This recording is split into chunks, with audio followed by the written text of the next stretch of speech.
السلام علیکم، میں پروفیسر خالد عمر ایک کہاوت کے ساتھ آپ کی خدمت میں حاضر ہوں۔ آج کی کہاوت کا عنوان ہے وہ دن گئے جب خلیل خاں فاختہ اڑایا کرتے تھے۔ یعنی اچھے دن گزر گئے، خوش نصیبی کا زمانہ گزر گیا اور برے حالات سے واسطہ پڑ گیا، بہتر زمانہ گزر گیا۔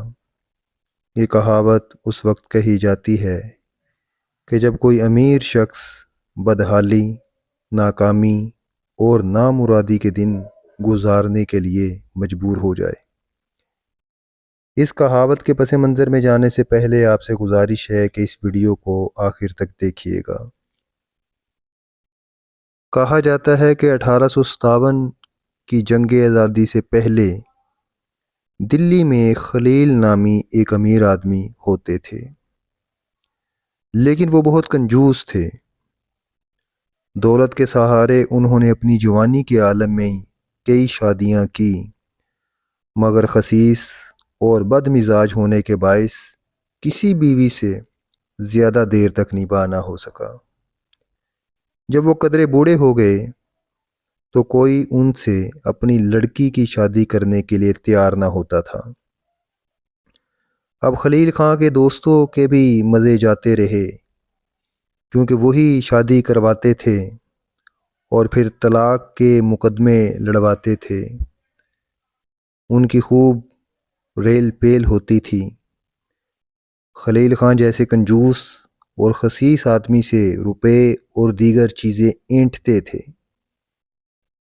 آخر کار خلیل خاں کے ایک انتہائی قریبی دوست نے ان سے ایک نواب صاحب کی بیٹی کی تعریف کر دی۔ لڑکی کی تعریف سن کر خلیل خاں کے منہ سے رال ٹپکنے لگی۔ وہ اس سے شادی کرنے کے لیے بے چین ہو گئے۔ فوراً نواب صاحب کی بیٹی کے ہاں شادی کا پیغام پہنچا دیا۔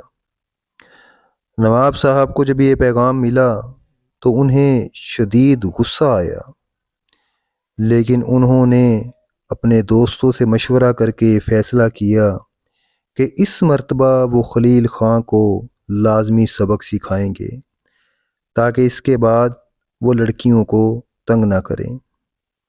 بہرکیف نواب صاحب شادی کے لیے تیار ہو گئے اور انہوں نے اپنی بیٹی کی شادی کرنے کے لیے چند شرائط عائد کر دیں، جو کہ یہ تھی: نمبر 1، دونوں طرف سے کوئی لین دین نہ ہوگا۔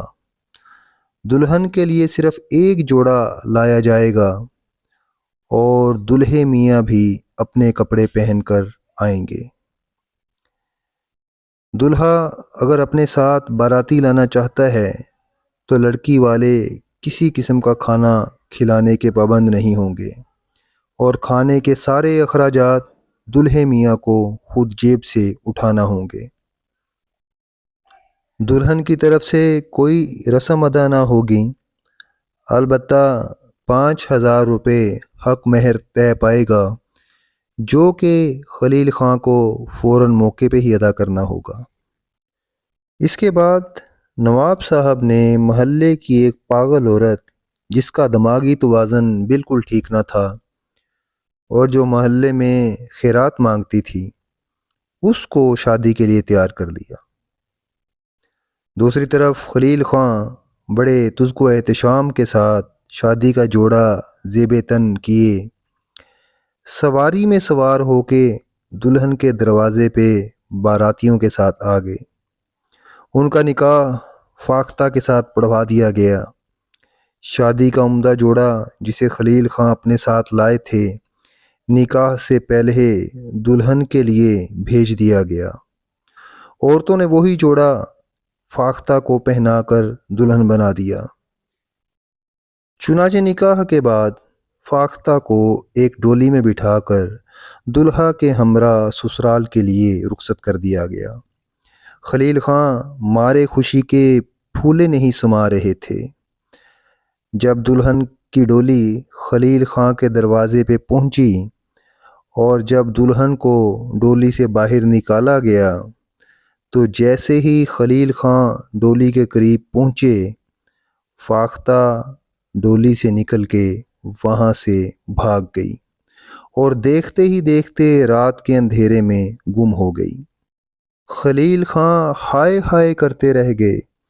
وہاں پہ کھڑے ایک مسخرے نے کہا، وہ دن گئے جب خلیل خاں فاختہ اڑایا کرتے تھے، اب تو ان کی ہی فاختہ اڑ گئی۔